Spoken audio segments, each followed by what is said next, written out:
Guys guys ನಾವು cricket ಆಡಕಂತ ಬಂದ್ವಿ. ನಮ್ ಜೊತೆ ನಮ್ ಸರ್ ಬಂದ್ಬಿಟ್ಟಾರೆ.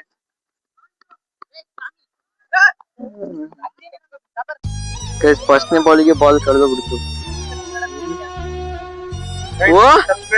ಸರ್ ಇಂದ ಉತ್ತಮವಾದ ಹೊಡಿತ. ನೋಡಿ ಫೀಲ್ಡಿಂಗ್ ಮಾಡೋದ್ರೆ ಡ್ಯಾನ್ಸ್ ಮಾಡ್ತಾ ಇದ್ದಾನೆ. ಗ್ರೌಂಡ್ ಎಲ್ಲ ಫುಲ್ ಖಾಲಿ ಖಾಲಿ ಐತಿ. ಅಬ್ಬಾ ಹೊಟ್ಟೆ ಹಲ್ಗಿ. ಅಯ್ಯೋ ದೇವ್ರೆ ಪೂರ್. ಹಿಂದೆ ಫೀಲ್ಡರ್ಸ್ ಇದ್ದ ಕಾರಣ ಸರ್ ಬಾಲರ್ಸ್ ಕೊಟ್ರು ಪಾಪ. ಓಡ್ಬಿಡ್ತಿದ್ದಾರೆ.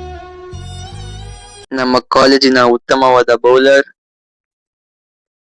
ಸರಿ ಕೂಡ ಒಂದ್ ಅವರು ಬಾಲಿಂಗ್ ಕೊಟ್ಟು ಮಸ್ತ್ ಅಂದ್ರೆ ಮಸ್ತ್ ಬಾಲಿಂಗ್ ಮಾಡಿದ್ರು. ಒಂದ್ 2 ರನ್ ಬಿಟ್ರು ಅಷ್ಟೇ.